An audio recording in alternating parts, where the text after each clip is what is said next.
काले कौए से डरियो, मैं तेरी दुल्हन लाऊंगी, तुम देखते रहियो।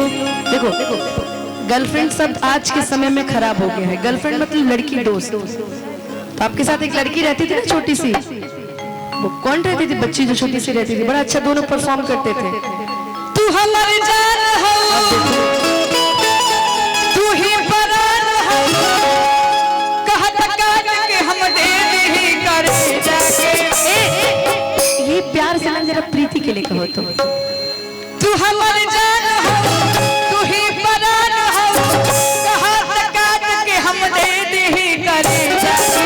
कर हम ठीक दिल ले जाके, ले जाके, कर हम ठीक दिल ले जाके, कर हम ठीक दिल ले जाके। तू हमारी जान हो, तू ही परान हो, तू हमारी जान हो, तू ही परान हो, कहत काट के हम देते ही करे जाके। कर हम ठीक दिल ले जाके, ले जाके, कर हम ठीक दिल ले जाके।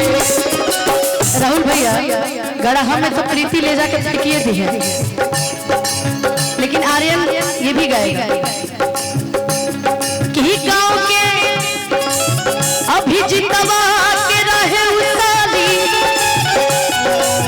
देखे में छोट बात बड़की खिलाड़ी, देखे में छोट बात बड़की, देखे में छोट ही रोग ऐसन लगा के गए कि हमके दीवाना बनाते गए। आई लही में एक दिन सबके बगल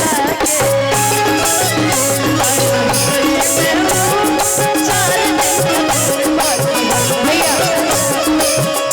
लेकिन दीदी के लिए मैं एक लाइन कहूंगा कि गोरे गोरे गाल बा, गाल पे काला तिल हो राम।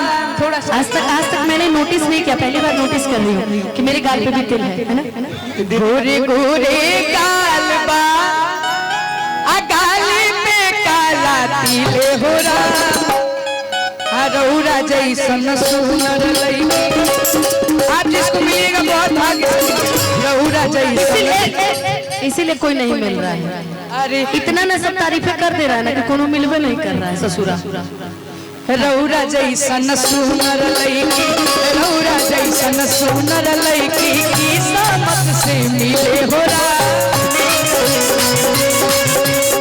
किस्मत से मिले हो रा।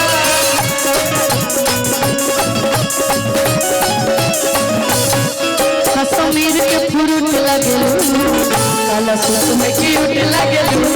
कश्मीर के फ्रूट लगेलू, काला सूट में क्यूट लगेलू। काला अखियाँ की कजराए जान, काला काला तिलकुट लगेलू। काला काला तिलकुट लगेलू। देखो छोटा है ना, इसलिए इसको भी क्यूट बोल सकते हैं ना। कि तू तो दरभंगा के फ्रूट लगेला। चलो माना कि ये काला है, काला सूट में तू क्यूट लगेला।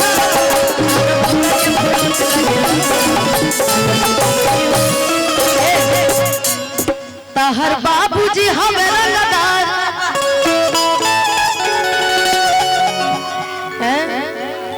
खिलाड़, तहर बाबूजी बड़का खिलाड़।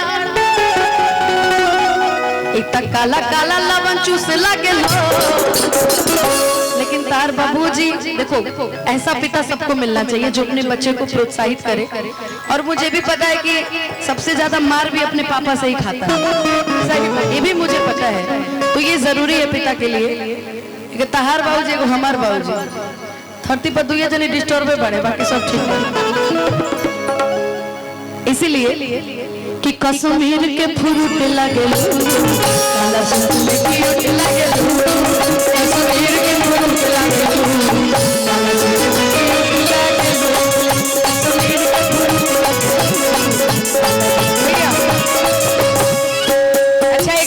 फरमाइश आया था भैया लोग की तरफ से। हाँ